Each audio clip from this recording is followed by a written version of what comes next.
adik-adik, selamat pagi.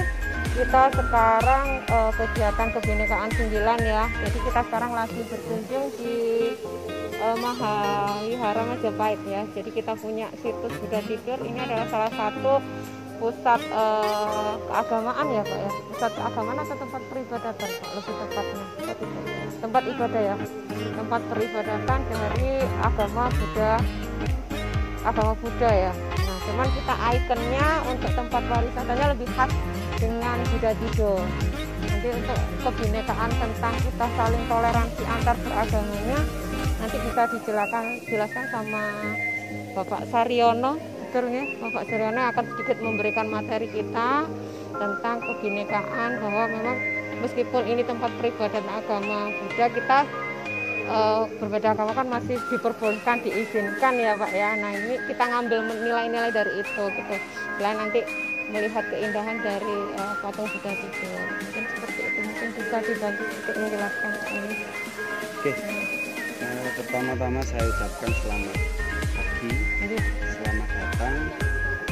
Assalamualaikum warahmatullahi wabarakatuh. Salam sejahtera, Om Swastiastu, Namo Buddhaya, Wintek Dongken, salam bahagia, salam kebajikan, rayu satu dimati.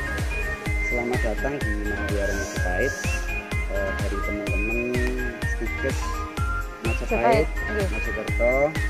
Jadi kembali lagi, kalau kita bicara tentang tempat ini yang mungkin dikenal di masyarakat adalah patung Buddha Tidurnya. Ini tidak lepas pembuatan atau pembangunan tempat ini, pemrakarsanya adalah beliau Bhikkhu Wiryanadi Mahathera. Ini mulai dibangun pada tahun 1987 dan diresmikan pada tanggal 31 Desember tahun 1989. Pada waktu itu yang meresmikan adalah beliau Bapak Sularso, Gubernur Jawa Timur. Nah, tempat ini kenapa dibangun Mahawihara Majapahit di Mojokerto, khususnya di tempat ini? Yang pertama adalah memang tempat ini dibangun untuk kegiatan sembahyang, kegiatan ibadah ritual untuk umat beragama Buddha. Itu yang pertama. Yang kedua, memang mengambil dari sisi historis Majapahit, yang mana dulu Majapahit besar atau banyak masyarakatnya yang berkeyakinan atau beragama pada waktu itu adalah Buddha Siwa. Jadi beliau membangun tempat ini untuk mengenang kembali kejayaan atau masa-masa Majapahit di Mojokerto, khususnya di Trowulan atau Desa Bidijong ini. Makanya nama Mahawihara Majapahit ini sendiri dinamakan, tempat ibadah ini dinamakan Mahawihara Majapahit.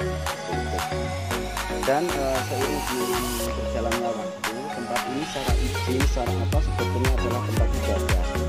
Tempat ibadah untuk umat beragama Buddha sampai saat ini adalah tempat ibadah dan masih aktif kegiatan-kegiatan sembahyang, kegiatan-kegiatan peringatan-peringatan keagamaan, kita di sini masih aktif. Seiring berjalannya waktu dengan adanya mungkin ini adalah di medsos ya, yang paling penting adalah di medsos, masyarakat mengenal tempat ini justru lebih mengenal dengan bahasa Buddha Tidurnya, bukan Mahawihara. Iya betul Pak, betul. Jadi sebetulnya yang dikatakan Buddha Tidur ini tidak berdiri sendiri. Jadi di sini bahasa Buddha Tidur, Sleeping Buddha itu adalah satu kesatuan di mana patung atau rupang Buddha Tidur ini berada di wilayah, berada di satu lokasi yang dinamakan Mahawihara Majapahit. Tetapi orang-orang mengenal dengan istilah Buddha Tidur, ayo kita wisata ke Buddha Tidur seperti itu. Jadi di beberapa bangunan di kawasan ini di Mahawihara Majapahit ini adalah bangunan utama adalah tempat sembahyang atau tempat ibadah. Setelah itu ada beberapa bangunan lain seperti perpustakaan, kantor, penginapan, terus ada miniatur Borobudur, ada Sleeping Buddha atau Buddha Tidur, ada juga kita peduli dengan misi budaya, ada sanggar kesenian juga ada. Jadi kalau kita membahas tentang nama atau istilah Buddha tidur, ini bahasa Buddha tidur atau sleeping Buddha itu benar secara umum, tetapi kalau secara Buddhis itu belum tepat. Secara Buddhis belum tepat. Yang tepat di bahasa Buddhisnya adalah Rupang Buddha Mahaparinibbana. Oh, Pak. Rupang Buddha Mahaparinibbana. Rupang Buddha Ya. Mahaparinibbana Atau Parinirwana. Wah, panjang sekali. Nah, itu jadi, susah untuk mengingatnya. Gini, di agama Buddha, di kalangan umum kan menyebut patung ya. Iya. Tapi kalau di dalam agama Buddha tidak menyebutnya bukan patung, tapi rupang.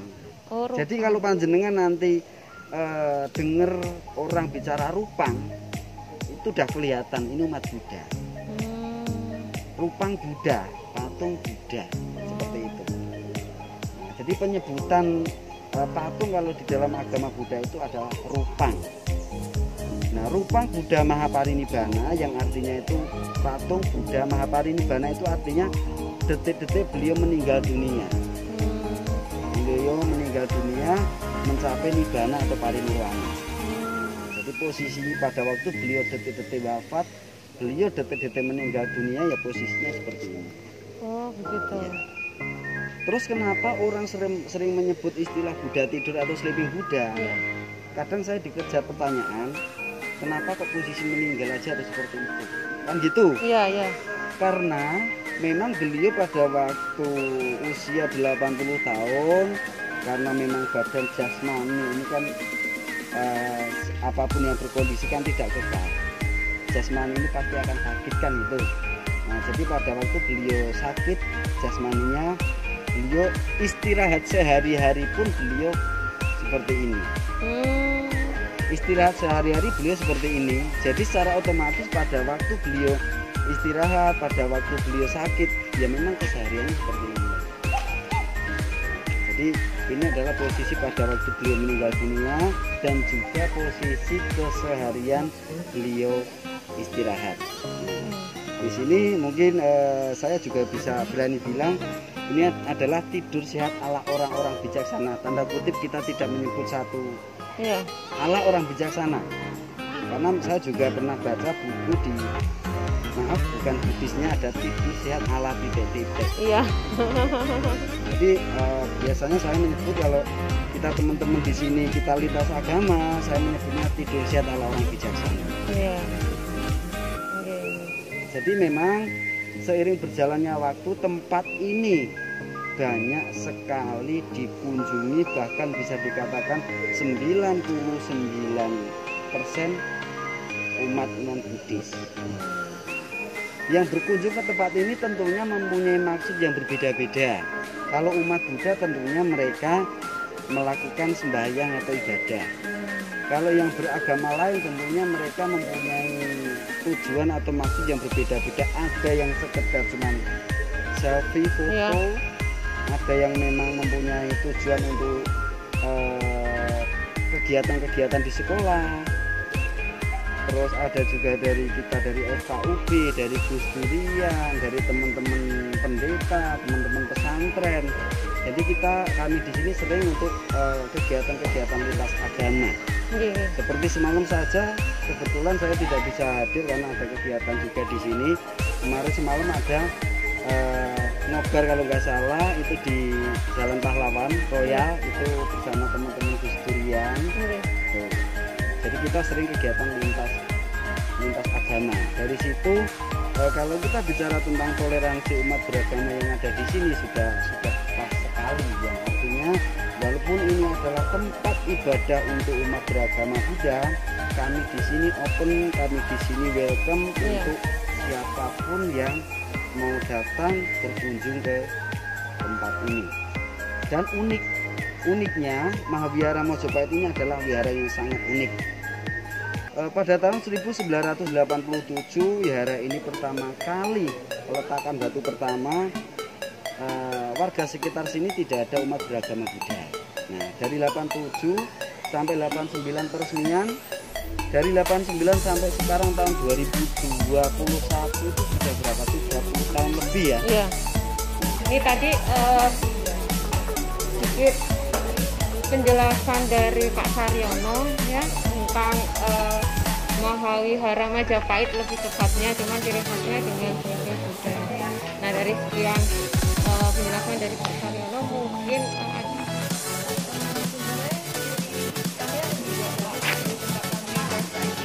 namanya tempatnya. Nah, itu jaraknya sekitar 1,5 jam dari Medan. Nama tempatnya itu jelasnya Taman Lumbini. Nah, seperti terkait ini juga beberapa bendanya sama seperti patung loncengnya itu seperti ini juga dan berwarna emas, dan seperti kita lihat yang ini kan berwarna emas juga. Apakah ada maknanya juga Pak dari pewarnaan ini? Jadi, kalau kita bicara tentang pewarnaan, jadi ini dari awal mula Siddhartha atau Buddha Gautama itu beliau memang kesehariannya beliau adalah memakai jubah ya, memakai jubah. Jadi jubah pertama beliau itu adalah sebetulnya adalah penutup kain mayat penutup. Jadi kain penutup mayat itu otomatis kain penutup mayat itu adalah kain yang berwarna putih atau kain kafan. Setelah itu pada zaman itu dicuci dengan apa ya, beberapa entah daun entah kulit kayu apa pada waktu itu dicuci. Hai guys, hari ini kita akan makan the water. Ini adalah makanan khas dari Trowulan. Kalau kalian jalan-jalan ke Trowulan, baik itu mau ke Candi maupun ke Troloyo makam, jangan lupa untuk mampir ke the water. Nah, cara makannya itu gampang ya. Nih, ini ada sambalnya. Kita lihat ini. Ya, kita cocol. Kemudian kita rasakan dengan perlahan, kita nikmati ya.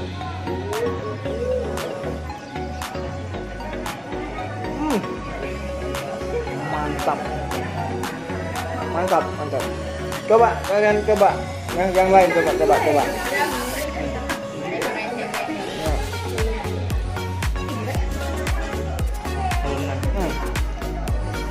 Enak ya Pak ya? Mantap ini mantap. Rasanya gimana? Manis, asam, Ada asin, gurih. perpaduan rasa antara gurih, asin, kemudian sambalnya ini kan ada Terasinya yang buat enak. terasinya ya. Gimana? Enak nggak? Mantap ya? Mantapnya kok gitu sih? Mantap Bu. Mantap Bu. Luar biasa. Gimana perjalanannya hari ini? Menyenangkan? Capek? Menyenangkan Bu. Menyenangkan kok cuma gitu? Iya, harus teriak ya Bu di sini. Menyenangkan. Udah ya. Nanti dilanjut lagi, ini mau saya nikmati dulu. Ya. Karena kalau sebuah rasa itu kalau tidak tuntas nggak nikmat. Sampai jumpa. Ya, saya Ikan apa ya? Ikan ke wader. The wader kata Bapak. The wader. Der. Wader. Dari mana Pak? Trowulan. Baik guys, sekarang kita sedang makan apa? Waduh. Ya, kita coba dulu ya. Asik.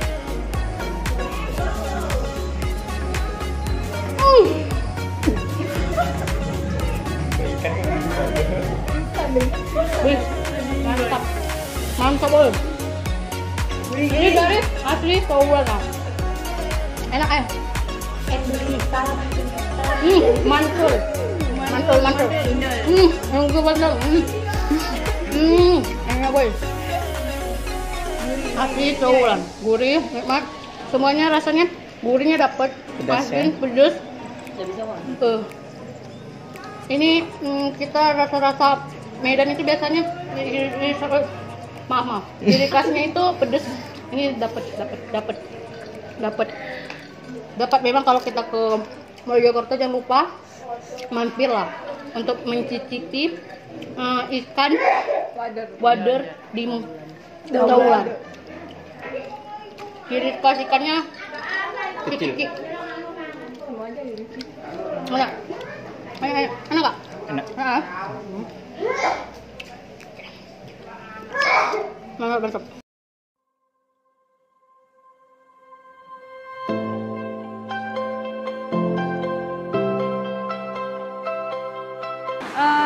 Kita sekarang sudah melanjutkan perjalanan lagi ya adik-adik. Sekarang kita sudah di lokasi kedua, itu makam Troloyo, lebih familiar dikenal dengan nama makam Troloyo. Tadi sudah peribadatan agama Buddha, sekarang ini adalah salah satu situs keagamaan dari agama Islam. Jadi makam Troloyo itu adalah makam dari Set nama familiar ya. Ini adalah kakek dari para sunan dari Sunan Walisongo ya, yang adalah Sunan Ampel ya, kemudian ada Sunan Derajat, Sunan Giri ya. Dan ini banyak sekali dikunjungi oleh para peziarah ya, karena mereka percaya bahwa kalau berdoa di sini ya, itu doanya lebih cepat ya, untuk dinyatakan di atas, karena mereka mengelola kali dari Allah SWT. Tapi asli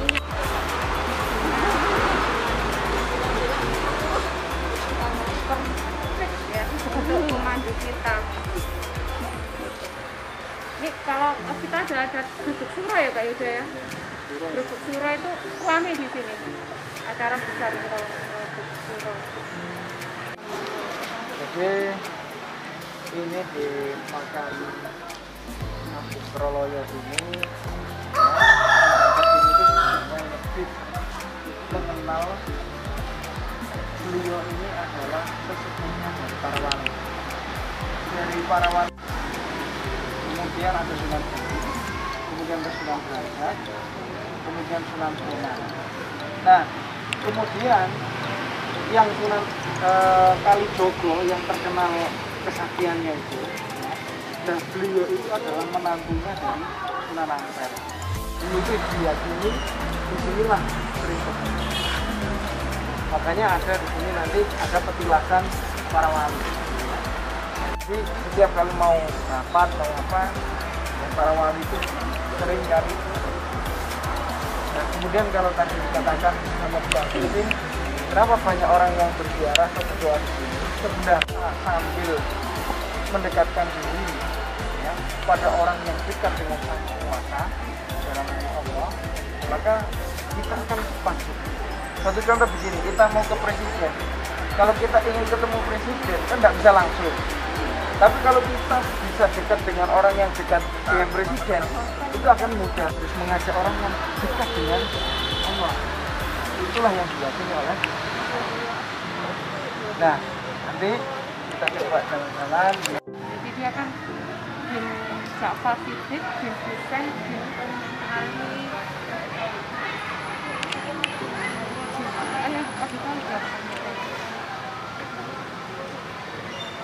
Pak Unzur itu artinya apa?